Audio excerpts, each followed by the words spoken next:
Bit-bit ang isang box ng cake at isang paper bag na naglalaman ng mga biniling pagkain. Patakbong tinungo ni Winnie ang elevator na pasara na sana. Mabuti na lang at umabot siya, kaya nakahinga siya ng maluwag. "Anong floor ka, miss?" Tanong ng lalaking nakatayo malapit sa mga buton ng elevator. 14th floor, nakangiting sagot niya. Feeling thankful sa mabait na lalaki. Siguro napansin itong may mga bitbit siya at hindi na niya magagawa pang abutin ang floor button dahil may kalakihan ng bitbit niyang paper bag na puno ng pagkain at box ng cake, kaya nagmagandang loob na ito. Birthday kasi today ng boyfriend niyang si Jonathan at balak niya itong sorpresahin, kaya hindi niya ito binati kaninang umaga.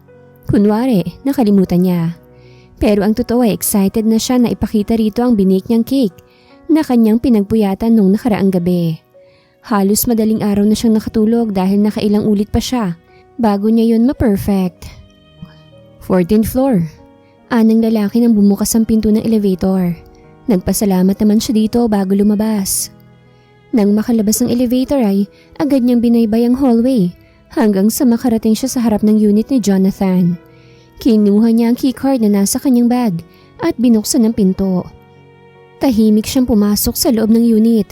Nagtaka pa siya dahil patay ang ilaw sa salas, pero hindi na niya pinagkaabalahang buksan yon at dumiretso na lamang sa silid nito. Alam niyang naroroon lang ito at natutulog dahil kauuwi lang ito galing sa isang business trip at ilang araw din niya itong hindi nakita, kaya miss na niya ito. Nang makarating sa tapat ng pinto ng silid ni Jonathan, ay inilapag niya ang mga bitbit at akmang bubuksan na sana ang pinto nang may kung anong ingay siyang narinig mula sa loob. Ingay na para bang mga ungol na nagmumula sa isang babae. At para kumpirmahin, ay marahan niyang pinihit pabukas ang pinto hanggang sa tuluyang makita ang dalawang taong gumagawa ng kababalaghan. "Jonathan!" Hindi makapaniwalang tawag pansin niya sa pangalan ng nobyo na tila sarap na sarap sa ginagawa ng babae sa ibabaw niya. Napabalikwas naman ang bangon ng magaling na lalaki at tila gulat na tumingin sa gawin niya. Naitulak pa nitong babae na nahulog sa kama, kaya kitang-kita niya ang kabuuan nito na walang anumang saplot. Ganoon rin si Jonathan. "Babe, let me explain." Anito, kaya pagak siyang tumawa habang naiiling. "Let you explain? Ano pa bang dapat mong ipaliwanag? Kitang-kita naman ang ebidensya na pinagtataksilan mo ko. Ito bang ginagawa mo kapag hindi tayo magkasama? Ang magpakasasa sa ibang babae sa ibabaw ng kama?" Puno ng galit na tanong niya rito. "Babe," sabi nito kaya tinaasan niya ito ng kilay. Sabay sulyap sa nakalantad nitong katawan, lalo na nasa pagitan ng mga hita nitong hindi man lang pinagkaabalahang takpan. "Huwag mo akong matawag-tawag na babe. Wala akong nobyong traidor at manluloko," sabi niya. Sabay sulyap sa babaeng oo nga't tahimik. Pero baka sa muka ang tuwa na nagkakagulo silang dalawa ni Jonathan. Sigurado siyang hindi lang ito pampalipas oras ng walang modo niyang nobyo. Baka nobya niya rin ito kagaya niya. "Bakit kailangan mong magpaliwanag sa kanya, Jonathan? Diba ang sabi mo, hihiwalayan mo ng babaeng yan kapag ginawa ko ang gusto mo? So ginawa ko na, kaya ano pang hinihintay mo? I-dispatcha mo na siya. Mas di hamak namang maganda at sexy ako sa girlfriend mong hilaw na yan." Anang babae, kaya biglang nagpanting ang kanyang tenga. Nilapitan niya ang babae at ubod lakas na sinampal sa magkabilang pisngi. Halos umalingaw-ngaw pa ang tunog ng pagkakasampal niya rito sa buong silid sa lakas. "Ang lakas ng loob mong insultuhin ako. Oo nga, maganda ka nga. Pero isa kang higad, makate at mapanira. At wag na wag mo akong ikukumpara sa'yo ha. Dahil kahit kailan, hindi ko ibubuka mga hita ko. Makuha lang ang gusto ko. In short, isa kang napaka-cheap na babae. At ako? Ididispatcha ng magaling na lalaking yan. Well, to tell you, hindi na kailangan dahil ako mismong magdidispatcha sa isang walang kwenta, mandulok at manyakis na kagaya niya. Teka, may ibibigay nga pala ako sa inyo. Sandali lang kukunin ko lang." Anya na, mabilis tinungo ang pintuan at kinuha ang box ng cake at ang paper bag bago binalikan ng dalawa. "Babe, ano yan?" Tanong ni Jonathan pero sa halip na sagutin ay binuksan niya ang kahon at ngumiti dito ng pagkatamis-tamis. Eddie Cake, diba birthday mo today? Eto pinag-bake pa nga kita eh. Eto, kainin mong lahat. Galit na wika niya, sabay tapo ng cake sa kanyang manlolokong nobyo na tila hindi inaasahang gagawin niya yon. And for you little higad. Kinuha niya ang mga laman ng paper bag at binuksan sa kabas na lamang isinaboy sa babaeng hindi nakahuma sa kanyang ginawa. Babe! Sigaw ni Jonathan sa kanya nang akmang itatapon ulit niya ang laman ng isa pang disposable plastic sa pagmumukha ng babae. Ano? Ipagtatanggol mo siya? Sa bagay, ano nga ba naman ang aasahan ko sa'yo? Alam niyo bagay kayo no? Bagay sa inyong itsura niyo. Kasi ganyan karami yung pagkataon yung dalawa. Isa kang manloloko. Pinagkatiwalaan kita. Lagi kitang inuunawa. Pero ito lang ang igaganti mo sa akin. Bakit, Jonathan? Ano bang ginawa kong mali para gawin mo sa akin to? Tanong niya rito habang pigil-pigil ang pagpatak ng kanyang mga luha. Hindi niya ipapakita rito na mahina siya at sobrang nasasaktan. Hindi niya hahayaan na makita ng babae na to na isa lang siyang mahinang nilalang. Hindi mo kayang ibigay ang pangangailangan ko bilang lalaki eh. Kaya naghanap ako ng iba. Ilang beses ko nang pinaparamdam sa'yo na I want to make love with you. Pero binabaliwala mo lang ang kagustuhan ko. Lagi mong sinasabi na hindi ka pa handa. Kahit na alam mong pakakasalan naman kita anytime. Kaya masisisi mo ba ako kung hanapin ko sa ibang hindi mo kayang ibigay sa akin? Sabi nito. Kaya biglang sumulak ang dugo niya at ubod ng lakas na pinadapo ang kanyang kamay sa pagmumukha nito. Dahil sa lakas ng pagkakasampal niya, ay halos bumaling ang mukha nito. Dahil lang sa hindi ko maibigay ang gusto mo, nagawa mo akong lokohin. Dahil lang dyan sa lecheng init ng katawan mo. Kung gusto mo naman pala na may mangyari sa atin, edi sana inisip mo munang pakasalan ako. Ang babaw mong tao. Ngayon ko lang napatunayan na init lang ng katawan ng mahalaga sa'yo. At hindi talaga tapat ang pagmamahal mo para sa akin. Ngayon ko pinagsisihang minahal kita. Ngayon magpakaligaya ka sa kandungan ng malanding higad na yan. Kasi tinatapos ko ng lahat ng meron tayo. Sana ito ng huling beses na makikita pa kita. Yang pagmumukha nyo. Pagkasabi niya nun ay, mabilis niyang nilisan ang unit ni Jonathan. Hindi niya pinansin ang pagtawag nito sa kanyang pangalan. Hindi mapigilan ni Winnie na maiyak habang umiinom. Pagkatapos kasi niyang umalis sa unit ng manluloko niyang ex-boyfriend, ay dumiretso siya sa bar para magpalipas ng sama ng loob at galit. Sobra siyang nasaktan sa ginawa ni Jonathan na panluloko sa kanya. Sa sobrang sakit ay hindi niya alam kung kaya pa ba niyang magmahal at muling pumasok sa isang relasyon. First boyfriend kasi niya si Jonathan at sobra niya itong minahal. Pero sinaktan lang siya nito. Kaya ngayon, heto siya't umiinom ng mag-isa habang umiiyak. Ha? Ubus na? Nagtataka niyang itinaas ang baso at pagkuway binalingan ng bartender na abala sa pagpupunas sa mga baso. Pogi, alak pa nga. Anya rito, bagaman alam niyang may tama na siya pero hindi niya mapigilang umorder ng maiinom. Kanina pa siya sa bar na yon at nung unay hinay-hinay lang siya sa pag-inom. Pero sa tuwing naaalala niyang panloloko sa kanya ni Jonathan, pakiramdam niya'y gusto na lamang niyang lunurin ng sarili sa alak. Ma'am, kaya niyo pa ho ba? Mukhang lasing na kayo eh. Tapos mukhang nag-iisa ka lang. Baka mapahamak ka niya sa daan kung uuwi kang lasing na lasing. Sabi nito kaya napahilamo siya sa kanyang mukha. Napakapakialamero kasi nito. Hindi nilang ibigay ang order niya. May pambayad naman siya. Concern ka ba sa akin, Pogi? Wow, sana katulad mong ex-boyfriend ko, no? Bago naisip magloko. Pero wala na akong pakialam kung ano man ang mangyari sa akin. Basta, ibigay mo na lang ang order ko. Gusto ko pang uminom. Gusto kong mawala at makalimutan ang sakit na nararamdaman ko sa mga sandaling to. Alak lang ang gusto ko. Huwag mo namang ipagkait sa akin. Anya, sabay punas ng kanyang mukha gamit ang likod ng kanyang palad. Bumuntong hininga muna ang bartender at pagkuway nagsali ng alak sa kanyang baso at inilapag sa kanyang harapan. Ibabalik na sana nito ang bote sa lalagyan nang mabilis niya yung inagaw dito. Babayaran ko na rin to. Bika niya bago binalingan ng alak na nasa kanyang harapan. Sana lang talaga'y mawala ang sakit na kanyang nararamdaman o di kaya'y mabawasan man lang kahit na papaano.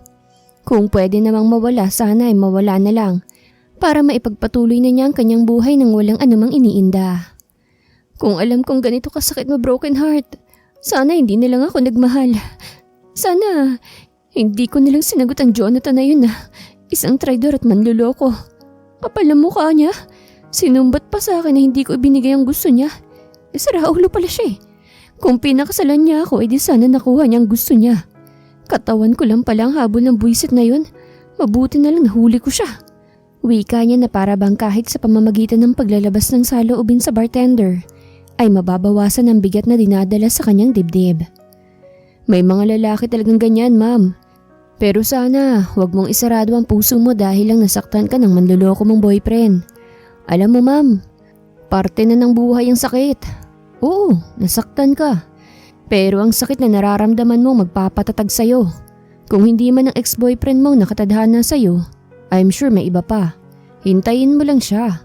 Pero habang wala pang lalaking yun, enjoyin mo muna ang buhay bilang malaya. Sabi nito, kaya bigla siyang natigilan at pagak na tumawa. Bago inisang lagok ang laman ng kanyang baso. Sinasabi mo lang yan kasi lalaki ka. I'm sure nakapanakit ka na rin ng damdamin ng isang babae. Saka wala na akong planong magmahal kung masasaktan din naman ako. Wika niya bago nilaklak ang laman ng bote.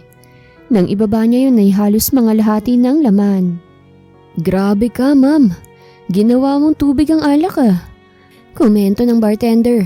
Kaya nginitian niya ito saka isinubsob ang mukha sa kanyang braso. Shh, huwag kang maingay. Iidlip lang ako ah. Yung credit card ko, ingatan mo. Saka huwag kang maingay. Ihilo ako. Sabi niya bago ipinikit ang kanyang mga mata. Pakiramdam niya ay biglang umikot ang kanyang paligid. Mukhang matapang ang alak na nainom niya. Nakaidlip na siya nang maramdaman na may mga brasong nagangat sa kanya sa ere. Saan mo ko dadalhin? Sino ka ba? Ibalik mo ako doon. Gusto ko pang uminom eh. Nagpapalipas lang ako ng hilo. Anya. At sinubukang angatin ang tingin ng lalaking may karga sa kanya. Pero hindi niya makita ang mukha nito dahil madilim ang paligid. Shut up! Kababae mong tao, umiinom ka mag-isa sa ganitong klaseng lugar.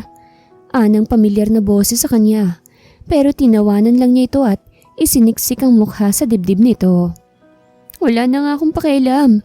At anong magagawa ko? Niloko ko ng walang hiyang lalaki na yon. Sakit-sakit nga eh. Parang dinudurog ang puso ko. Dahil lang hindi ko maibigay ang gusto niya. Ayun, naghanap ng ibang paglalabasan ng init. Hindi pala sapat sa isang relasyon ng pagmamahal lang. Saad niya. Kaya ka nagpapakalunod sa alak? Bakit hindi mo na lang siya kalimutan?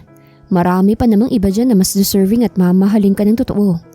Yung hindi lang katawan ng habol sa'yo. Yung lalaking handa kang pakasalan. Maganda ka, Winnie. Maraming lalaking naghihintay lang na mapansin mo. Sexy ka rin. Kaya wag mong sayangin ang panahon at oras mo sa walang kwentang lalaki na yon. Anito. Talaga? Sexy at maganda ako? Kaya mo bang patunayan ang sinabi mo? Tanong niya rito pero wala siyang nakuhang tugon. Hindi niya alam kung dahil ba sa kalasingan, kaya niya naitanong yon. O talagang gusto lang niyang marinig ang isasagot nito. Puro ka rin lang pala salita. Hindi mo magawang patunayan sa akin na totoong sinasabi mo. Anya sa naiiyak na tono. Are you sure na gusto mong patunayan ko yan sa'yo? Tanong nito nang maisakay siya sa sasakyan. Tugon niya sabay yakap sa leeg nito. Then, I'll prove it to you. Maghintay ka lang. Bulong nito sa kanya sabay angkin sa kanyang labi na hindi rin naman nagtagal ay agad ding pinakawalan bago ito nawala sa kanyang harapan. Siguro ngay lasing na siya para makaramdam ng excitement sa gagawin nila ng lalaki na kahit hindi niya nakikita ang mukha ay kilalang kilala naman niya ang boses. Hindi mapigilang mapaungol ni Winnie nang maramdaman niya ang paglapat ng kanyang likod sa malambot na kama. Kasunod ang pag-angkin na kung sino sa labi niya na agad naman niyang tinugon. Alam niyang lasing siya pero mas lalo siyang nalalasing sa halik na pinagsasaluhan nila ng kahalikan. Idagdag pang marahan itong paghaplos sa kanyang katawan. Maya-maya ay binitiwan nito ang kanyang labi at bumaba ang halik nito sa kanyang leeg, patungo sa puno ng kanyang dibdib. At dahil nahihilo siya, ay hindi na niya masyadong napagtuunan ng pansin ang pagkawala ng kanyang mga saplit sa katawan dahil na rin sa pagmamadali nito. I'm sure pagsisisihan mo to kinabukasan. Anang pamilyar na boses sa kanya, kaya bahagya niyang iminulat ang kanyang mga mata.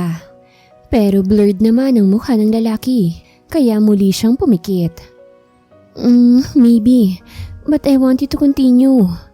Anya rito na sinundan pa ng ngiti. Hindi rin naman nagtagal ay naramdaman na niya ang unti-unting pag-angkin nito sa kanya, kaya napakagatlabi siya dahil sa kirot na dulot noon. I'll be gentle, don't worry. Bulong nito sa kanya, kaya tumango na lamang siya bago tuluyang nakatulog. Kinabukasan, nagising siya sa pakiramdam na may mabigat na nakadagan sa bandang tiyan niya, kaya sinulya pa niya yon. Ganun na lamang ang panlalaki ng kanyang mga mata nang makita ang braso na kayakap sa bewang niya. Bigla siyang napabalikwas ng bangon, pero napadaing siya nang kumirot ang kanyang pagkababae. Hey, are you okay? Tanong sa kanya ng lalaking katabi kaya hinarap niya ito. At kung anong gulat niya nang makitang may nakayakap sa kanya, ay parang binuhusan naman siya ng malamig na tubig nang makita ang mukha ni Baron na tila naputol ang masarap na tulog dahil sa kanya. Mukha ba akong okay? Anong ginawa mo sa akin? Bakit magkasama tayo? Bakit wala akong saplot? Inis niyang tanong dito pero kinunutan siya nito ng noo at muling umayos ng higa. Saka ipinikit ang mga mata. Wala ka bang natatandaan? Ikaw ang nag-aya sa akin dito at gawin ng bagay na to. Tao lang ako at lalaking may pangangailangan. Kaya sino ba ako para tumanggi kung ang mismong palay na lumalapit? Palalagpasin ko pa ba? And you offered yourself to me. Hindi kita pinilit na makipagtalik sa akin. Bali walang sabi nito kaya naiinis niya itong hinampas sa dibdib. Lasing ako at hindi ko alam kung anong mga pinagagawa ko. Ikaw ang nasa tamang wisyo eh. Dapat hindi mo sinamantala. Paano na ako ngayon? Wala nang iniingat-ingatan kong puri. Naiiyak na sabi niya sabay subsob ng mukha niya sa kanyang mga kamay. Nakainom rin ako, kaya hindi ko napigilan na matukso sa'yo. Sabi nito pero hindi niya ito pinapansin. Hindi ko nga binibigay ang sarili ko sa visit kong ex na yun eh. Tapos sa'yo lang pala ang bagsak ko. Sa'yo pang malapit ng ikasal. Wika niya bago marahang bumaba ng kama at binalot ang kanyang hubad na katawan sa isang kumot. Pagkatapos ay pinulot niya ang kanyang nagkalat na saplot sa sahig at pumasok sa banyo upang magbihis. Paglabas niya ay nagbibihis na rin si Baron kaya bigla siyang napahinto at saglit itong tinitigan. Pwede bang kalimutan na lang natin ang nangyari sa pagitan natin? Tutal hindi mo naman ako pananagutan kahit gustuin ko. Matino akong babae, kaya sana wag mo nalang ipaalam sa ibang tungkol sa nangyari sa atin. Maya-maya'y sabi niya na ikinalingon nito sa kanya. Sigurado kang kalilimutan na lang natin ang nangyari kagabi? Tanong nito na mabilis naman niyang tinanguan bago hinagilap ng tingin ng kanyang bag. O sige, kung iyan ang gusto mo. If you're looking for your bag, nasa kotse ko yun. Sumabay ka na sa akin. Or if you want, ihahatid na lang kita sa tinitirhan mo. Anito, matapos ayusin ang sarili sa mismong harapan niya.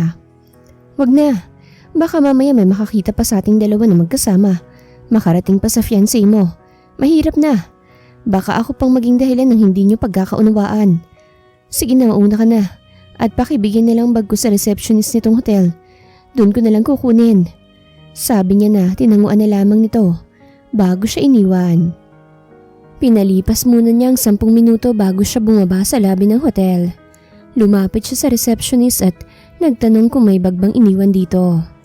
Opo ma'am, teka kukunin ko lang. Anang babae at saglit siyang iniwan. Pagkabalik nito ay dala na nito ang kanyang bag. Kinuha niya yun dito at nagpasalamat bago lumabas ng hotel. Pumara siya ng taxi at nagpahatid sa bar kung saan naroroon ang kanyang sasakyan. Pagdating doon ay binayaran lang niyang taxi driver bago lumipat sa kanyang kotse. Pero bago niya yun pinaandar ay nag-text muna siya kay Baron na hindi siya makakapasok dahil nananakit pa rin ang kanyang katawan.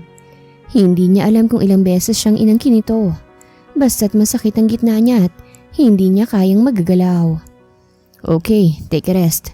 Pumasok ka na lang when you feel better. Reply nito sa kanyang text na hindi na niya pinagkaabalahang replyan. Mamaya kung ano pang isipin nito. Binalik niya ang cellphone sa kanyang bag at binuhay ang makina ng kanyang sasakyan at nagmaneho ng pauwi sa kanyang bahay. Matagal na siyang naninirahang mag-isa sa bahay na nabili niya, habang ang kanyang mga magulang naman ay sa ibang bansa na namamalagi. May business ang mga ito doon at umuwi lang sa Pilipinas kapag Christmas or may mahalagang okasyon. Para sa mga ito, wala nang mas mahalaga pa kesa sa business ng mga ito, kaya naiinis siya sa mga magulang niya. Parang walang anak na nangangailangan ng gabay kung umasta. Mabuti na lang at sa poder ng kanyang lola siya lumaki, kaya natuto siyang maging independent, lalo na nang pumanaw ang tanging taong nagpapahalaga sa kanya. Ano kayang sasabihin ni lola kung nabubuhay pa siya at nalamang naibigay ko sa lalaking malapit ng ikasal ang aking puri? Anya. Pero nang maisip kung ano magiging reaksyon nito ay bigla na lang siyang napangiwi at itinuon na lamang ang atensyon sa pagmamaneho. Mabilis na lumipas ang isang buwan na hindi man lang napapansin ni Winnie. Masyado niya kasing itinuon ang kanyang atensyon sa trabaho dahil ayaw na niyang alalahanin pa ang mga nangyari sa nakaraan. Gusto niyang mag-focus na lamang sa present at sa kanyang future. Hoy friend, pansin ko lang ha, kailan ka pa nahilig sa marshmallows? At take note, yun na lang nang yun ang kinakain mo. Diba, hindi ka naman kumakain yan sa mulat sa pool? Saka parang nadadagdagan ng timbang mo. Ani Crisel kaya naulot ang pagsumo niya ng marshmallow at matalim na sinulyapan ng kaibigan na katrabaho din niya. O ano namang masama kung kumain ako nito na dati kinakaayawan ko. Pinagbabawal na ba sa Pilipinas na kumain ng marshmallows? At saka wala naman akong pakialam kung madagdagan ng timbang ko. Pabor nga yun sa akin para tigilan at layuan na ako ng mga katrabaho nating lalaki. At saka ang sarap kaya nito, lalo na kapag sinawsaw mo sa chocolate syrup. Grabe, heaven ang pakiramdam. You want some? Alok niya rito na inilahad pa ang nilagyan ng marshmallow na halos iilan na lamang ang natira. No thanks, I love my figure no. Ikain mo na lang ako.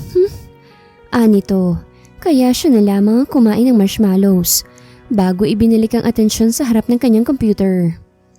Hoy friend, umamin ka nga. Buntis ka ba? Tanong nito, kaya otomatiko siyang humarap dito. Mabilis niyang pinagana ang isip at nang mapagtantong hindi pa siya dinadatnan ay bigla siyang kinabahan. Friend, posible ba yun kahit one night stand lang? Tanong niya rito na ikinalaki ng mga mata nito habang siya naman ay mangiyak-ngiyak na. Wait friend ha, i-explain mo nga at sinong ama? Don't tell me si Jonathan. Diba nga kaya kanya nagawang pagtaksilan dahil hindi mo maibigay ang gusto niya? Kaya naman imposibleng siya. Now tell me, sinong naka one night mo? Kilala ko ba? Si Sir Baron. Alanganing pag-amin niya sa bayo ko ng ulo. What? Kay Sir talaga? Friend naman, ano ba yung kagagahang ginawa mo? Makikipagtali ka rin lang, bakit kay boss pa? Malapit na yung ikasal. Anong gagawin mo ngayon? What if buntis ka nga? At saka posibleng mabuntis ka talaga no? Lalo na kung wala siyang ginamit na proteksyon. Nako, ang laking problema niyan pag nagkataon. Lalo na pag nalaman ng fiancé ni boss. Pero bago natin problemahin ang tungkol sa kanya, ang mabuti pa mag-test ka muna. May PT ako rito, gamitin mo para makasiguro tayo. Kinuha nito ang bag at kinalkal, pero habang hinahanap nito ang pregnancy test kit, ay wala namang tigil ang bibig nito. Mabuti na lang at break time, kaya't walang nakakarinig sa mga sinasabi ni Crisel. I was drunk that time, kaya hindi ko alam kung ano mga pinagagagawa ko. Basta't nagising na lang ako nang katabi ko na siya sa kama, at parehas kaming walang saplot. Tapos kumikurot pati yung gitna ko. Hindi ko naman ginusto yung nangyari eh. Isa pa sinabi ko na sa kanya nakalimutan na lang namin ang namagitan sa aming dalawa. Pero friend, natatakot ako. Hindi pa ako handang maging ina eh. Ayokong maging dalagang ina. Baka kapag nalaman nila mami at daddy, itakwil nila ako. Emosyonal at problemadong wika niya sa kaibigan. Friend, I'm here. Iwan ka man ng lahat pero hindi kita iiwanan. Nandito lang ako. Kami ng pamilya ko na handa kang tanggapin sa kabila ng pagkakamali mo. O heto, dyan, pumunta ka na sa banyo. Mag-test ka na muna. Alam mo naman siguro kung paano gamitin to, di ba? Tanong nito na ang tinutukoy ay ang pregnancy test kit na hawak nito. Kinuha niya yon at saka nagtungo sa ladies room. Pumasok siya sa isang cubicle at isinagawa ang pregnancy test. Habang hinihintay ang resulta, ay parang tambol naman ang kanyang dibdib sa lakas ng tibok ng puso niya. Makalipas ang ilang minuto, ay tinignan niya ang resulta at ganoon na lamang ang panlulumo niya ng positibo ang lumabas na resulta. Ayon na rin sa dalawang pulang linya. Hindi pwede to. Hindi. Bulong niya pero kahit yata balibalik ta rin niya ang test kit na hawak, ay hindi na magbabago ang resulta na dinadala niya. Ang bunga ng isang gabing pagkakamali. Isang gabi na hindi naman niya gugustuhin mangyari kung hindi siya lasing. Ngayon ay hindi niya alam kung anong gagawin. Kung sasabihin ba niya kay Baron na buntis siya o hindi. Pero kung sasabihin ba niya pananagutan siya nito? Malamang hindi dahil ikakasal nito sa fiancé niya. Friend, nandiyan ka pa ba? Tawag ni Crisel sa kanya sa labas ng cubicle. Mabilis siyang tumayo at lumabas ng cubicle. Sabay yakap sa kaibigang tila nagulat sa kanyang ginawa. Sa balikat nito ay binuhos niya ang kanyang mga luha na para bang mababawasan ang bigat ng kanyang kalooban. I'm pregnant, Crisel. I'm pregnant. Paulit-ulit na wika niya habang walang tigil sa pag-iyak. Shh! Tahan na. Hindi makakabuti sa'yo't sa baby mo kung iyak ka ng iyak. Ang mabuti pa, kumalma ka at makinig ka sa sasabihin ko, okay ba? Anito, kaya pinakawalan niya ito at luha ang hinarap ang kaibigan. Listen carefully. Una, hindi kasalanan ng baby mo na nabuo siya. Pangalawa, huwag mong sisihin ang sarili mo dahil ang sanggol na nasa sinapupunan mo ay isang blessing yan mula sa langit. Kaya dapat tanggapin mo siya ng buong puso kahit na bunga pa siya ng isang pagkakamali. Ikatlo, nandito lang kami para sa'yo. Lalo na ako. Lagi lang akong nandito. Pwede mong sandalan at iyakan anumang oras na gusto mo. But please, wag kang gagawa ng ikakapahamak ni baby. Dahil malaking kasalanan sa Diyos yun. Naiintindihan mo ba ako? Tanong nito kaya napatango na lamang siya at kinuhang inaabot nitong tissue. Pinunasan niya ang kanyang luhaang mukha at pagkuway ikinuyom ng mahigpit ang kanyang kamay. May plano ka bang sabihin kay sir na nagdadalang tao ka?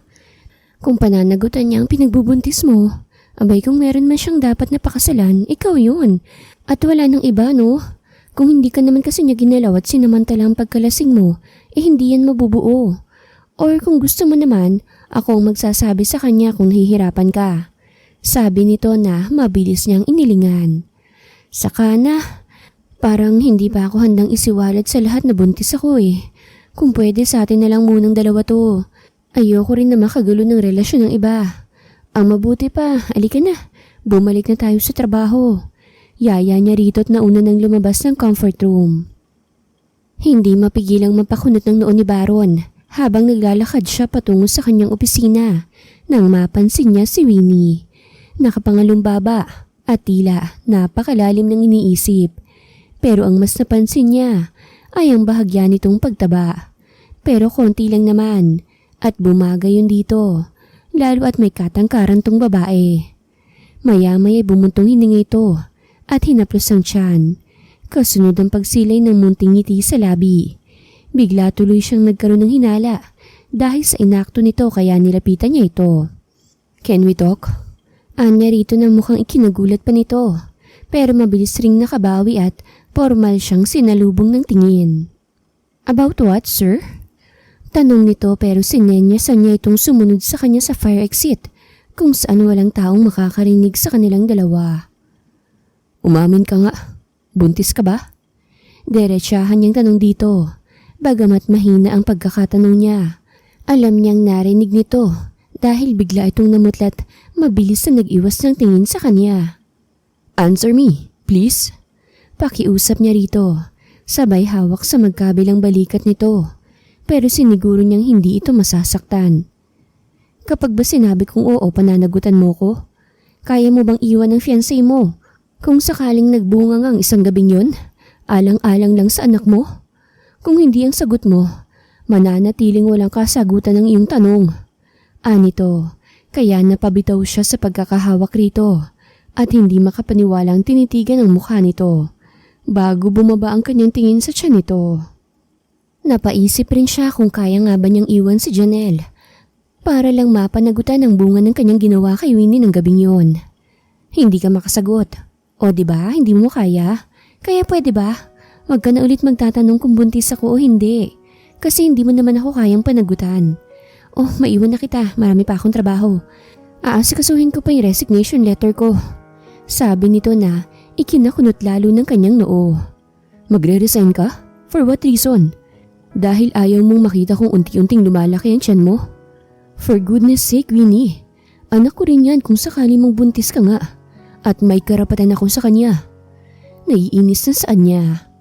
Kung sakaling iwan ko ba siya, hahayaan mo ako maging parte ng buhay ng batang dinadala mo? Tanong niya rito pero nagbaling lang ito ng tingin sa ibang direksyon na ikinainit ng ulo niya. Pero pilit siyang nagpapakahinahon dahil bukod sa babae ang kaharap niya, ay ina pa ng anak niya. Kung totoo nga ang hinala niyang buntis ito. Ayokong makasira ng relasyon, sabi nito. Kaya naguguluhan siyang napasabunot sa kanyang buhok. Ano ba talagang gusto mong mangyari? Ang panagutan kita o ang kalimutan rin ang tungkol sa anak ko? Katulad ng utusan mo kung kalimutan na lang ang namagitan sa atin. My goodness, Winnie. Bata nang pinag-uusapan natin dito. At kahit balibalik ta rin mo man ang mundo, ako ang ama ng nasa sinapupunan mo. Wika niya. Bahala ka. Basta wag mo akong sisisihin kapag nagkagulo kayo sa oras na nalaman ng fiancé mo na nabuntis mo ko. Sabi na lang nito na para bang sumusuko na. Nasagot rin nito ang tanong niya na buntis nga ito. So, inaamin mong buntis ka nga kagaya ng hinala ko. Tanong niya rito na tinanguan na lamang nito. Kaya nakahinga siya ng maluwag. Hindi niya akalain na mabubuntis niya ito. Pero bakit nga ba hindi? Hindi lang naman niya ito isang beses na inangkin, kung hindi maraming beses. At wala siyang ginamit na proteksyon. Kung wala ka nang sasabihin o itatanong, then babalik na ako sa trabaho. Kung maaari, wag mo nilang ipaalam sa ibang kondisyon ko ha. Ayokong pag-usapan ng mga tao. Sige na, mauna na ako.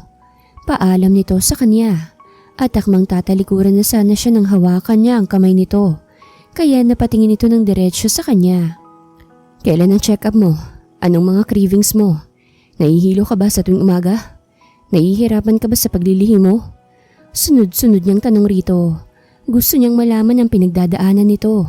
Gusto niyang maging parte ng pagbubuntis nito.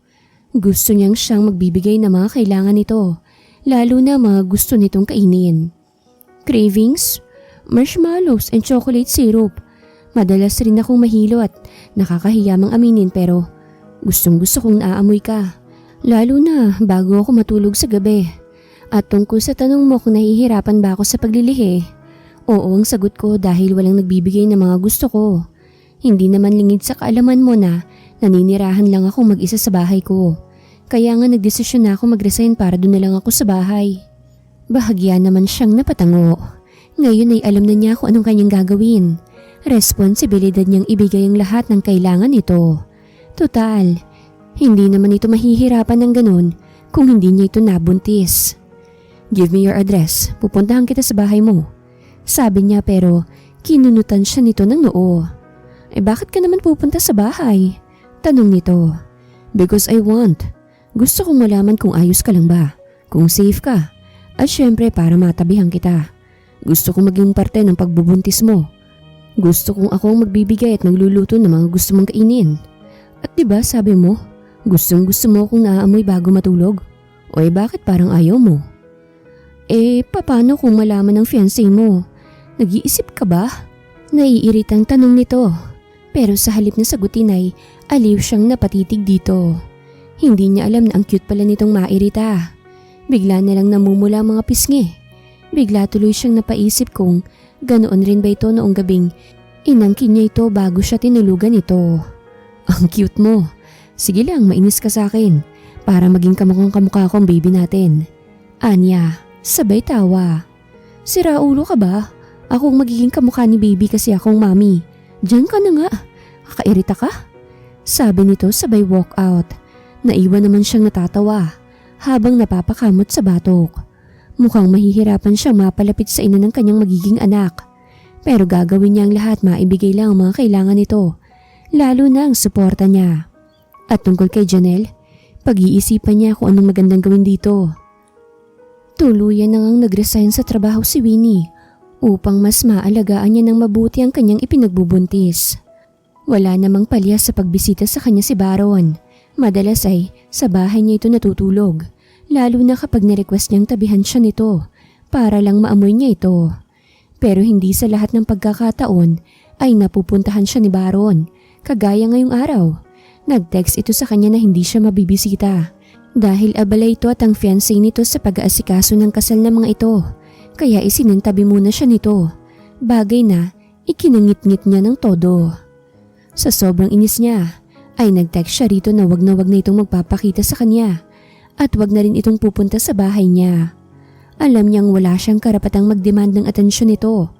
Pero kasalanan rin naman ito dahil sinanay siya nito sa sobrang atensyon. Kahit anong request niya ibinibigay nito. Isang text lang rito na puntahan siya para lang magpaluto ng kung ano-ano, agad itong dumarating. Kahit pa nasa kalagitnaan nito ng meeting. Pero ngayong araw ay talagang binigo siya nito. Kaya naisipan niyang magkulong sa kanyang kwarto. Inilak din niya ang gate at front door para hindi ito makapasok kung sakali mang maisipan nitong puntahan siya. Ganun pala kahirap ang mamalimos ng konting atensyon sa taong may iba ng prioridad. Bigla tuloy niyang naisip na sumunod na lamang sa mga magulang sa ibang bansa at doon na lang mga anak at manirahan. Nasa malalim siyang pag-iisip nang marinig ang sunod-sunod na busina sa tapat ng kanyang gate. Mula sa kanyang kinaroroonan ay sinulyapan niya ang labas ng gate kung saan nakatigil ang sasakyan ni Baron na nakasilip sa kanya. At sinenyasan siyang buksan ng gate pero umiling siya rito. Umalis ka na! Di ba sabi ko sa'yo huwag ka nang pupunta dito at magpapakita pa sa akin? O anong ginagawa mo rito? Umalis ka na! Sigaw niya rito habang nakatingala naman ito sa kanyang kinaroroonan sa veranda. Winnie, try to understand. Except you, may mga bagay rin naman akong kailangan kong asikasuhin. Oo, katulad ng kasal niyo ni Janelle mo. Kaya pinapaalis na nga kita para hindi ka na mahirapan sa sitwasyon mo. Ayan, pinapalaya na kita sa responsibilidad mo sa akin. Kaya ko namang buhayin ang anak natin kahit wala ka. Sige, umalis ka na at huwag kang mag-alala. Aalagaan kong anak natin para kahit papano makampante ang kalooban mo. Putol niya sa sinasabi nito bago tumayo mula sa pagkakaupo. Dahek naman ano bang gusto mong gawin ko? Iisa lang ang katawan ko. Gustuhin ko mang puntahan ka on time para lang ibigay ang gusto mo, hindi ko magawa. Dahil may personal na mga bagay rin naman akong kailangang unahin. Sana naman kahit ikaw man lang maintindihan yun. Huwag ka naman sanang tumulad kay Janelle na sarili na lang ang iniisip. Konting pangunawa naman Napapagod din naman ako. Sana man lang isipin mo rin ang kalagayan ko. Sana maisip mo man lang itanong kung kamusta ako. O di kaya sabihan na magpahinga ka rin kahit saglit. Mahalaga kayo ni baby. At ayokong mawala kayo sa akin. Kaya please lang, huwag ka namang magalit. Kahit pagod ako sa pag-aasikaso ng kung ano-ano, dito pa rin ako dumediretso. Para kahit papano hindi kita tuluyang mabigo. Wika nito, dahilan para makagat niya ang kanyang pang-ibabang labi. Bigla siyang nakaramdam ng konsensya. Hindi niya alam na napapagod rin pala ito. Tapos dumagdag pa siya. Para tuloy ang sama niya rito. At para makabawi, ay nagpasya siyang papasukin na ito para makapagpahinga kahit papano. Anong gusto mong merienda? Tanong niya rito nang makaupo na ito sa sofa. Mukha kasing hindi pa ito kumakain ng kahit na gayong hapon na. Anything, basta gawa mo. Sabi nito habang niluluwagan ang suot na kurbata. Okay, igagawa na lang kita ng egg sandwich at kape, saglit lang. Anya, bago ito iniwan sa salas at dumiretso sa kusina. Gumawa siya ng 2 egg sandwich bago nagtimpla ng kape. Pagkatapos ay inihatid na niya yun kay Baro na nakasuot na lang ng puting sando at boxer shorts nang lumabas siya. Dito ako matutulog tonight para makabawi naman ako sa pambabaliwala ko sa'yo kanina. Sabi nito na tinanguan na lamang niya. Wala namang problema sa kanya na doon ito matutulog dahil may nakalaan naman siyang silid para dito. Tinatabihan lang siya nito habang nagpapaantok at lumilipat rin kapag tulog na siya. Sa 3 buwan nitong pagtulog sa kanyang bahay ay wala pa ulit nangyayari sa kanila. Oo, niyayakap siya nito at nilalambing. Pero hanggang dun lang sila. Siguro, takot na itong gumawa ng isa pang pagkakamali kaya ganon. Ikaw ang bahala. O sige na, maiwan muna kita. Magluluto lang ako ng dinner natin. Magpahinga ka dyan ng mabuti. Kung gusto mo umidlip ka muna sa silid mo, gigisingin na lang kita kapag kakain na. Saan niya rito pero nanatili lang itong titig na titig sa kanya. Kaya bigla siyang nakaramdam ng pagkailang. Are you sure na kaya mo? Hindi mo kailangan ng tulong ko? Tanong nito na marahan niyang inilingan. Sabi mo pagod ka kaya magpahinga ka. Kaya ko namang kumilos. Buntis lang naman ako, hindi baldado. Wika niya na ikinatawa nito. Saka tumangutango. Kaya hindi niya mapigilang mapatitig dito ng matagal. Huwag mo kong titigan ng ganyan. Baka magkasala na naman ako. Sabi nito pero halos bulong na lamang ang huli nitong sinabi. Kaya lang ay malinaw na malinaw niyang narinig pero nagpanggap siyang hindi yun narinig. Masama bang titigan ng ama ng baby ko? Kunway inis niyang tanong dito na mukhang ikinaalarma nito dahil bigla itong tumayo at lumapit sa kanya. Akala niya ay kung anong gagawin nito pero mahinang pitik sa noong ibinigay nito sa kanya kaya napahawak siya sa parteng pinitik nito. Ang cute ng mami ng baby ko, nakakagigil. Alika na nga, tutulungan na lang kitang magluto. Alam mo namang ayoko mapapagod ka. Sabi nito saka siya inakbayan at iginiya patungo sa kusina. Nagpatianod naman siya. Mas gusto kasi niyang ideya nitong tulungan siya sa pagluluto. Pakiramdam ni Baron ay ang bilis ng panahon habang pinagmamasdan niya si Winnie at ang tiyan nitong may kalakihan na. 5 buwan nang ipinagbubuntis nito pero parang nasa 7 na o di kaya ilagpas pa dahil may kalakihan itong magbuntis. Parang noong nakaraan lang ay hindi niya mapaniwalaan na buntis ito dahil sobrang flat ng tiyan nito. Ngayon naman ay parang nahipan ng tiyan nito na kagaya ng isang lobo. Bigla tuloy niyang naalala na sa next check-up nito malalaman na nilang gender ng baby nila. At next month rin ay ikakasal na siya kay Janelle na wala namang ibang ginawa kung hindi ang talakan siya patungkol sa mga walang kakwenta-kwentang bagay. Kaya sa halip na sa bahay niya umuwi, pagkatapos ng trabaho ay mas pinipili pa niyang kay Winnie umuwi para na rin may kasama ito. Mukhang malalim ang iniisip mo ah. May problema ba? Tanong sa kanya ni Winnie nang maupo ito sa tabi niya at marahang haplusin ang tiyan nito. Sinulyapan muna niya ito at pagkuway ngumiti rito saka nakigaya sa ginagawa nitong paghaplos sa tiyan nito. Kagaya pa rin ng dati. Tugon niya bago kinintila ng halik ang ibabaw ng tiyan nito. Mukha namang nagets nitong ibig niyang sabihin dahil napatango ito bago nahiga sa sofa at umunan sa kanyang mga hita. Nakasanayan na rin ito na gawing una ng mga hita niya at siya naman ay sanay ng ginagawa siyang una nito. Hindi pa rin ba siya nagbabago kahit konti? Ikakasal na kayo ah. Mahirap yung ganyan. Komento nito sabay hikab. Alam niyang oras na para sa pagpapahinga nito. Nasanay na rin siya sa oras ng pagtulog nito tuwing hapon. Kaya nga bigla tuloy ako nagdalawang isip kung dapat ko ba siyang pakasalan o hindi. Para kasing ang layo niya sa babaeng gusto kong maging asawa. Baka naman may advice ka dyan. Bigyan mo naman ako kahit na ano. Sabi niya, hoping na mapapayuhan siya nito kahit na papano. Ano bang dahilan at gusto mo siyang pakasalan? Mahal mo ba siya? Masaya ka ba kapag magkasama kayo? Sunod-sunod nitong tanong kaya bigla siyang napaisip. Masaya nga ba siya? Mahal pa nga ba niya si Janelle? At ano nga bang dahilan kung bakit niya ito pakakasalan? Mahal? Hindi ko na alam Hindi na kasi siyang babaeng minahal ko dati. Malayong malayo na siya sa Janelle na sobra kong hinahangaan. Simula nung pasukin niyang mundo ng fashion industry, bigla na lamang siyang nagbago. Wala na akong maramdamang saya kapag kasama ko siya.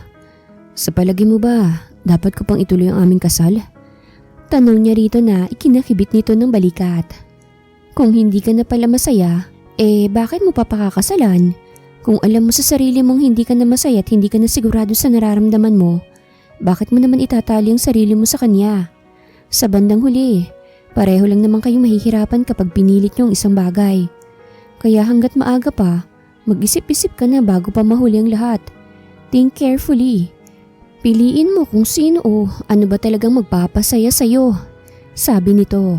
Kaya napangiti siya sa sinabi nito. Magsasalita pa sana siya nang mapansin niyang nakatulog na agad ito. Kaya malaya niyang napagmasdan ang mukha nito. Makalipas ang ilang sandaling pagtitig sa mukha nito, ay dinampian niya ito ng halik sa labi. Kung gawain na nitong matulog habang nakaunan sa kanya, siya naman ay gawain ng nakawan ito ng halik at kapag nagigising ito ay umaakto siyang parang walang ginawa. Sa ilang buwang lagi silang magkasama ay kilala na niya ang ugali nito, ang mga gusto at ayaw nito at kung kailan maganda ang mood nito na pwede niyang tuksuhin nang hindi siya nabubugahan ng apoy. Alam naman niyang parte lang ng pagbubuntis nitong pabago-bago nitong mood. Pakiramdam niya ay hindi na makukumpleto ang araw niya kapag hindi niya ito nakikita. Parang unti-unti na siyang nahuhulog dito o baka mas tamang sabihin na mahal na nga niya ito. At hindi lang simpleng pagkagusto ang kanyang nararamdaman para dito. Kaya siguro nagdadalawang isip na siya kung pakakasalan pa ba niya si Janelle o hindi na. Yun nga lang ay hindi niya masasabi dito ang totoong nararamdaman dahil baka isipin nitong sinasamantala niyang sitwasyon at ang kalagayan nito. Kaya hanggat maaari ay itinatago na lang niya sa pang-aasar dito kahit na alam niyang piko nito. Pwede bang ikaw na lang ang piliin ko? Kayo ng baby natin. Pwede bang buuin na lang natin ang pamilya natin? Ikaw, ako at si baby. Posible bang may maramdaman ka rin sa akin? Kagaya ng nararamdaman ko para sa'yo. Posible kayang mahalin mo ang isang katulad ko? Tanong niya. Pero halos bulong na lang yon. Baka kasi magising ito at bigla na lang siyang kumprontahin at baka maging sanhi pa yun ang hindi nila pagkakaunawaan. Mawala na ang lahat sa kanya. Huwag lang ang kanyang mag-ina. Kaya niyang mabuhay ng walang anumang yaman sa mundo. Pero ang mabuhay na malayo sa kanyang magiging supling at sa ina nito ay parang isang parusa para sa kanya. Kaya niyang mawala si Janela sa buhay niya dahil ganun ang ipinaparamdam nito sa kanya. Kabaliktaran ni Winnie na parang laging hinahanap ang kanyang presensya. Wala sa sariling napangiti siya nang makitang kumibot ang labi ni Winnie na para bang nananaginip ng maganda. Lalo na nang ngumiti ito. And God knows kung gaano niya kagustong makita ang ngiting yun ng dalaga. Sa tuwa niya, ay muli niya itong dinampian ng halik sa labi. Pero nagulat siya nang bigla itong nagmulat ng mga mata. Pero muli ring pumikit at mas isiniksik ang sarili sa kanya. Umuungol pa ito na animoy may sinasabi, kaya pinakinggan niyang mabuti kung anong sinasabi nito. Pero sa kasamaang palad ay hindi niya maintindihan. Madaya. Komento niya. Pero kahit hindi niya maunawaan ang sinabi nito habang tulog, ay masaya pa rin siya dahil sa pagkakayakap nito sa kanyang braso na para bang ayaw na siyang pakawalan kahit na kailan. Parang siya lang. Ayaw na niya itong pakawalan. Pero may karapatan ba siyang ariin ito? Lalo na at ikakasal na siya? Pero aminin lang ni Winnie na may nararamdaman ito sa kanya. Ay agad siya nga atras sa kasal nila ni Janelle para ito na ang pakasalan niya. Pababa na sana sa sala si Winnie nang bigla siyang mapahinto nang marinig niyang may kausap sa telepono si Baron. Base sa tono ng boses nito ay parang nag-aalala ito sa kausap nito. Bigla tuloy siyang nakadama ng paninibugho sa taong kausap nito na alam niyang walang iba kundi si Janelle. Yung ginawa na niyang lahat para mapansin ng binata at mas piliin sila nito kesa sa babaeng yon. Pero mukhang kulang pa rin. Kahit yata anong gawin niya ay hindi lalagpas ang pagiging magkaibigan at ina ng baby nito ang tingin sa kanya ni Baron. Para dito, ina lang siya ng sanggol na dinadala niya. Nothing more. Kahit kailan ay hindi siya magugustuhan nito kagaya ng pagkagusto niya rito. Bigla tuloy bumigat ang dibdib niya at bago pa siya mapansin ni Baron ay bumalik na siya sa kanyang silid. Inilak niya ang pinto at saka nanlulumong na upo sa gilid ng kama. Hinaplos niya ang kanyang tiyan at mapait na ngumiti. Mukhang hindi na niya mabibigyan ng buong pamilya ang sanggol na nasa kanyang sinapupunan. Mukhang tuluyan ng magiging bastardo ang kanyang anak, lalo na at malapit ng ikasal ang ama nito. Tuluyan na silang magiging ikalawa lang sa buhay nito. Dahil sa naisip ay bigla na lang siyang naiyak. Kahit kailan hindi niya naisip na magiging ikalawa lang siya sa buhay ng kahit na sinong lalaki. She deserves to be the first. Pero ano bang magagawa niya? Wala nga ba siyang magagawa? Kung iisipin niyang mabuti, marami siyang magagawa. At isa na ron ang lumayo kay Baron habang maaga pa. Pero saan naman siya pupunta? Eto na ba ang tamang panahon para sumunod siya sa kanyang mga magulang sa ibang bansa? Sa kalagayan niyang yun ay, iyon na lang ang magagawa niya. Tama, iyon ang gagawin niya. At itataon niya ang kanyang pag-alis sa araw ng kasal ni Baron. Kung hindi niya ito maaangkin ng tuluyan, siguro ipapaubayan na niya ito sa totoong nagmamay-ari dito. At iyon ay walang iba kung hindi si Janelle. I'm sorry, baby. Pero kailangan na nating pakawalan ng daddy mo eh. I'm sorry kung ilalayo kita sa kanya. Kahit kasi anong gawin ni Mommy, baliwala. Kahit kailan hindi siya magiging atin. Mahal ko naman siya eh. Pero hindi niya kayang ibalik ang pagmamahal na yun. Nasasaktan lang ako sa kaalamang may mahal siyang iba. Patawad kung magiging selfish si Mommy ah. At sa palagay ko, ang paglayong gagawin natin sa daddy mo ang pinakatamang gawin. I'm sorry, baby. Sambit niya sabay punas sa kanyang mukha. Maya-maya ay narinig niya mga yabag ni Baron na palapit sa kanyang silid. Kaya mabilis niyang inayos ang sarili at sinigurong hindi mahahalatang galing siya sa pag-iyak. Winnie, are you awake? Tanong ni Baron sa kanya habang kumakatok. Siguro magpapaalam ito na aalis muna para puntahan ang fiancé nito. Fiancé. Isang salita pero ang lakas ng sampal ng katotohanan sa kanya. Ipinapamukha talaga ng isang salitang yun na wala lang siya para kay Baron. Oo, bakit? May kailangan ka ba? Tanong niya rito sa nanginginig na boses. Pwede mo bang buksan tong pinto? Tanong nito kaya tumayo siya at lumapit sa pinto. Binuksan niya yun bago bumalik sa kama. May sasabihin ka ba? Tanong niya nang maupo ito sa tabi niya at masuyong haplusin ang kanyang tiyan. Kaya napatitig siya sa mukha nito. His face na hindi niya makakalimutan saan man siya magpunta. Magpapaalam lang sana ako sa'yo. May sakit kasi si Janelle and she's looking for me. Pero wag kang mag-alala. Tatawagan naman kita maya-maya para i-check ang lagay mo. Basta wag ka na lang masyadong magkikilos. Papupuntahin ko rito si Crisel para may kasama ka. Nito, kaya lihim siyang napatiim ng bagang. Nasasaktan siya. Inaamin niya yon. Pero sino ba siya sa buhay nito para pigilan ito sa gagawin nitong pagpunta sa fiancé nito? She's just a nobody. Iyon ang totoo. Okay lang, kaya kong mag-isa. Huwag mo nang abalahin si Crisel sa kanyang trabaho dahil may pamilyang sinusuportahan yon. O sige na, umalis ka na. Baka mamatay pa ang babaeng yun kapag hindi mo pa pinuntahan. Saan niya? Pero sa isip na lamang ang mga huling katagang sinabi niya. Pinalis niya ang kamay nito at umayos ng higa sa kanyang kama. Pakilak na lang yung pinto pag alis mo. Dagdag pa niya bago ito tinalikuran ng higa. Rinig niyang bumuntong hininga ito at tila nahihirapang magdesisyon kung iiwanan ba siya para puntahan ang kasintahan nito o mananatili sa kanyang tabi. Pero makalipas ng ilang sandali ay naramdaman niyang umalis ito sa kanyang tabi at kinintilan siya ng halik sa noo bago ito lumabas sa kanyang silid. Nang mawala ito, ay marahan siyang sumulyap sa pinto at saka bumangon. Bumaba siya ng kama at lumapit sa may veranda. Mula doon, tinanaw niya si Baron na pasakay na ng kotse nito. Pero bigla itong tumingin sa gawin niya at para bang hirap na hirap umalis. Malungkot naman siyang kumaway rito na ginantihan naman ito bago tuluyang sumakay ng sasakyan at nagmaneho palayo. Nang mawala na ito, nagdesisyon siyang umalis ng bahay para mamasyal at libangin ang sarili. Hindi niya kayang manatili sa bahay dahil alam niyang mamimiss lang niya doon si Baron. Hindi na siya sanay na hindi ito nakikita. Nasanay na kasi siyang halos doon na tumira ito sa bahay niya. Kaya ngayon ay hirap na hirap siyang mag-isa. Matapos niyang magbihis at ayusan ng sarili, ay lumabas na siya ng kanyang silid, bitbit ang kanyang bag at susi ng sasakyan.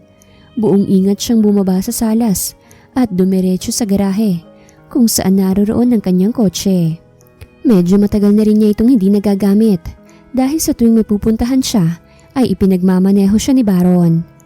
Si Baron, na ilang minuto pa lang na nakakaalis pero sobra-sobra na niyang namimiss. Kung ngayon pa lang ay ganito na ang pangungulila niya sa binata, paano pa pag nakaalis na siya? Pero sabi nga ng iba, bahala na si Batman. Siguro naman, masasanay din siya kapag tumagal nang hindi niya ito nakikita. 2 linggo nang lumipas mula nang magpaalam si Baron kay Winnie. Pero hanggang ngayon, hindi pa rin ito nagpapakita sa kanya. Ni tawag o text ay wala. Labis niya yung dinamdam. Mabuti na lang at dinadalaw siya ng kaibigan niyang si Crisel. Kaya kahit na papaano, ay nababawasan ng lungkot na kanyang nararamdaman. Sinasamantala naman niya yon upang magpatulong dito sa pag-aayos ng kanyang mga dokumento at passport na mabilis naman niyang naaayos. Palibhasa'y sanay na sa pag-aasikaso ng kung ano-ano. Mahilig kasi itong mag-travel kasama ang pamilya, kaya sisiw lang dito na ayusin ang kanyang mga kailangan. Friend, sigurado ka na ba talagang pupunta ka na sa Europe?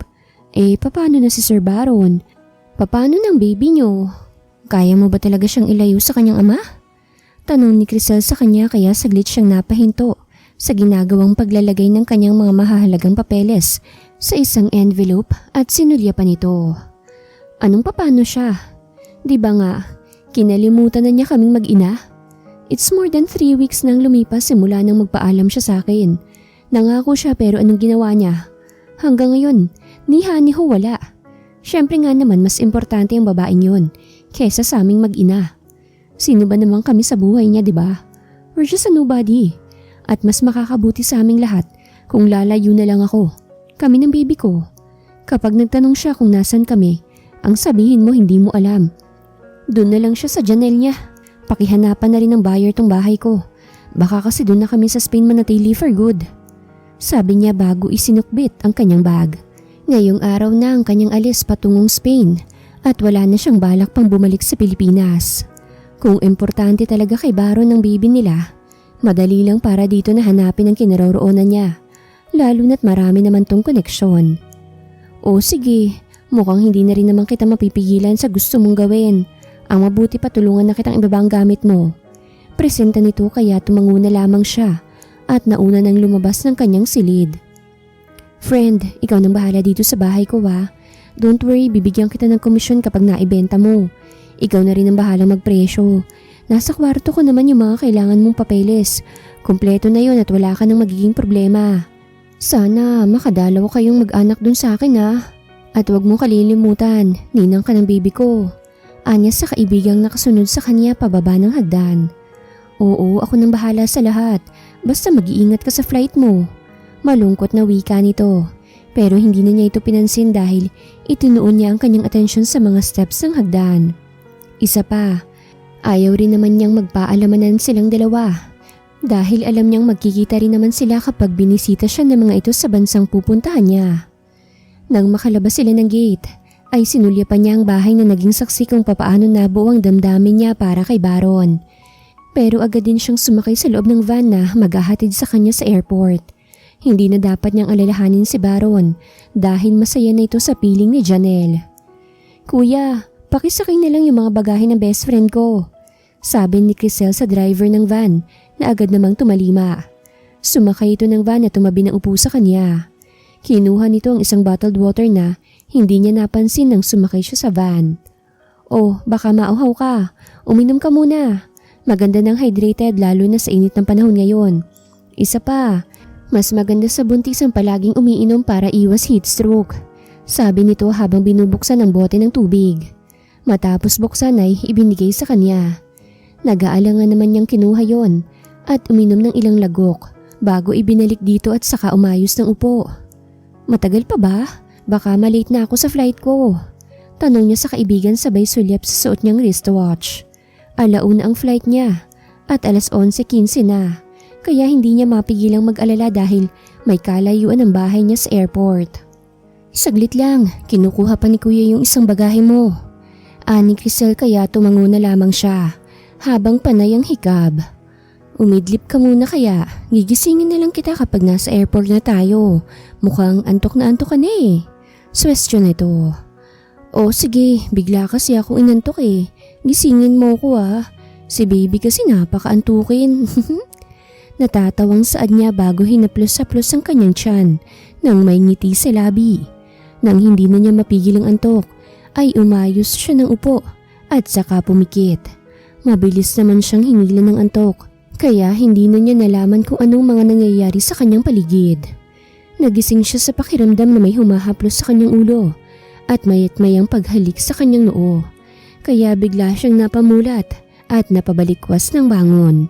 Kaya lang ay bumungad sa kanyang may kadilimang paligid, pero hindi yun naging hadlang para makababa siya ng kama. Sino ka? Nasaan ako? Kinakabahan niyang tanong habang humahakbang paatras. Hindi kasi niya makita ang mukha ng lalaki dahil masyadong malamlam ang ilaw na nasa may pinto ng silid na kinaroroonan nila. Mula sa kama, nakita niyang bumaba ang lalaki at humakbang patungo sa kinaroroonan niya, kaya bigla siyang naalarma. Naghagilap siya ng bagay na pwedeng gamitin para protektahan ng sarili nang bigla niyang mapansin ang isang vase sa ibabaw ng kabinet.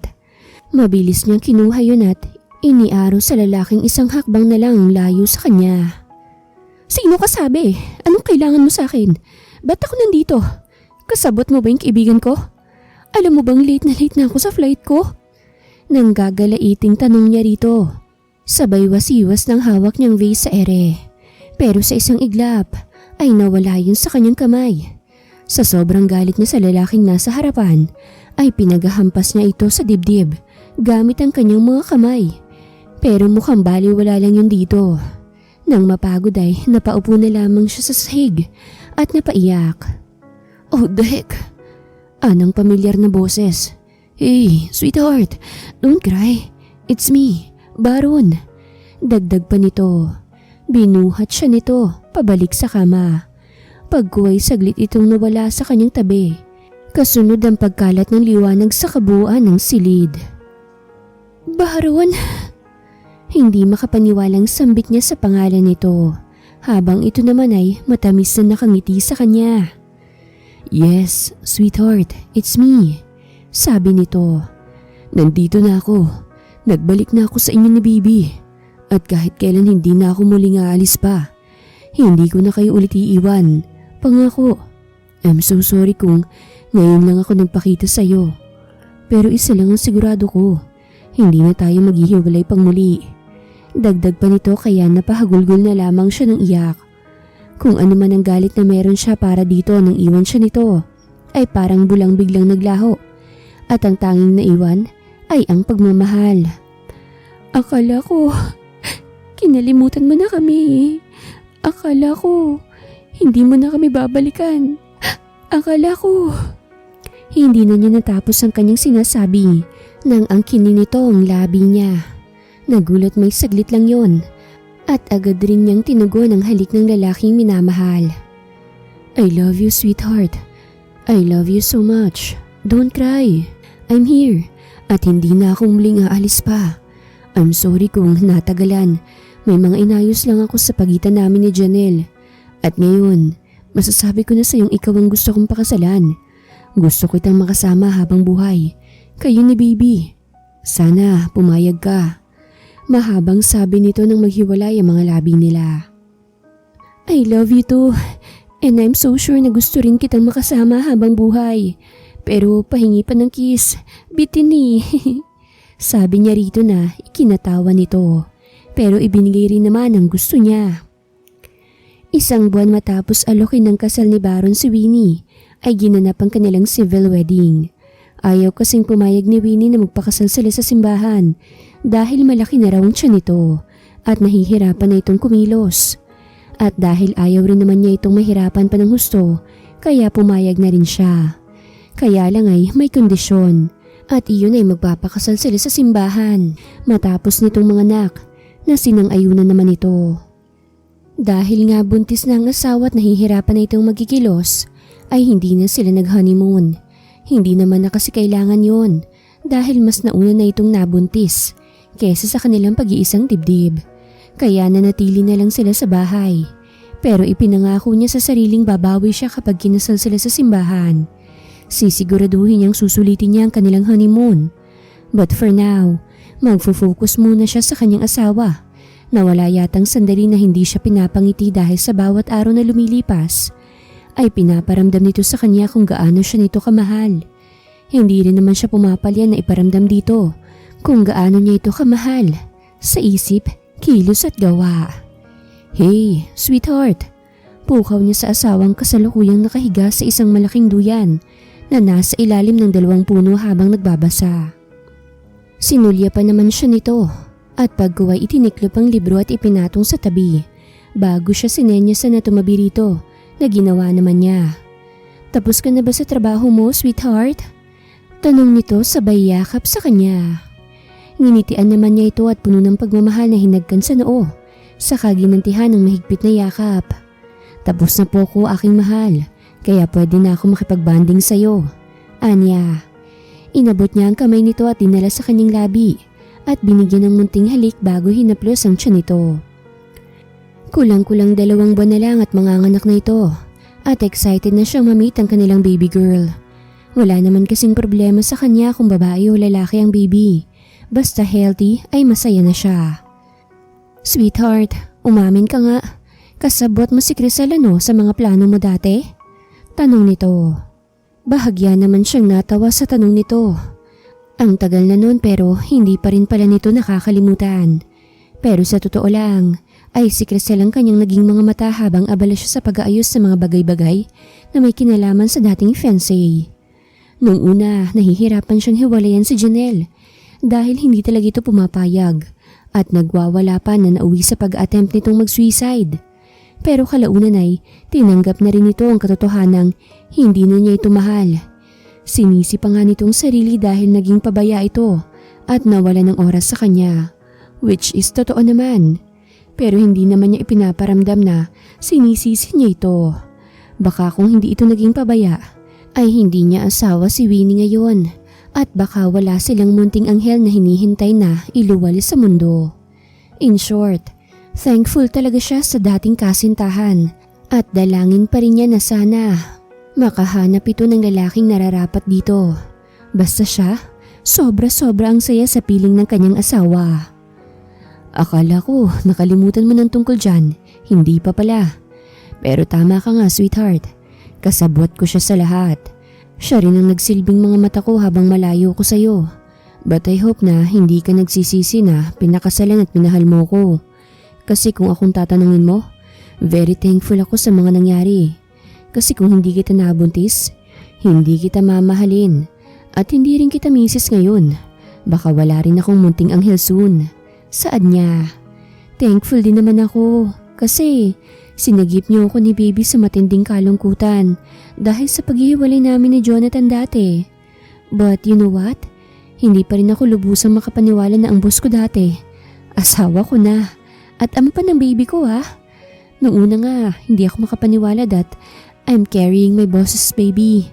But now, my beloved husband na. And hey, I love you so much. Sabi nito. Hindi naman niya mapigilang mapangiti dahil sa mga sinabi nito. I love you too, sweetheart. But I have a suggestion. Gusto mo bang taon-taon ay dalhin sa yung sinapupunan ng baby natin? Mas maraming anak, mas masaya. Biro niya rito, pero pinaningkitan siya nito ng mga mata. Sweetheart naman, ginawa mo naman akong paanaking pig na sunod-sunod ang panganganak. 3 years gapang gusto ko bago ulit natin sundan si baby. Hindi rin naman madali na magpalaki ng bata. Oo nga't may pera tayo, pero mas maganda kung focus muna tayo sa isa. Tsaka gusto mo ba kada taon, ilang beses ka lang nakakascore? Tanong nito kaya napahagalpak siya ng tawa. Sabay sagot ng, no. Sino ba namang asawang gugustuhin na limitado lang ang maliligayang gabi? Pero sigurado siyang hindi siya yon. Dahil matagal na siyang nagtitiis na hindi maka-score sa kanyang asawa. Ayaw naman niyang ilabas sa ibang babae ang init ng kanyang katawan. At ayaw rin niyang masira ang kanilang pamilya. Kaya niyang magtiis wag lang masira ang pamilyang binuo niya. 3 years gap? Okay na ako dun. Kung gusto mo 5 pa, para mas focus tayo sa ating munting anghel. Syempre, pag well-guided si baby, happy si daddy. Anya, kaya napapailing na umunan sa kanyang dibdib ang asawa. Puro ka talaga kalokohan, sweetheart. Pero kung saan ka masaya, masaya na rin ako syempre. Wala naman akong hindi gagawin para sa iyo eh. Basta para sa ikakasaya mo. Ang mabuti pa, kantahan mo na lang ako, pampaanto ko.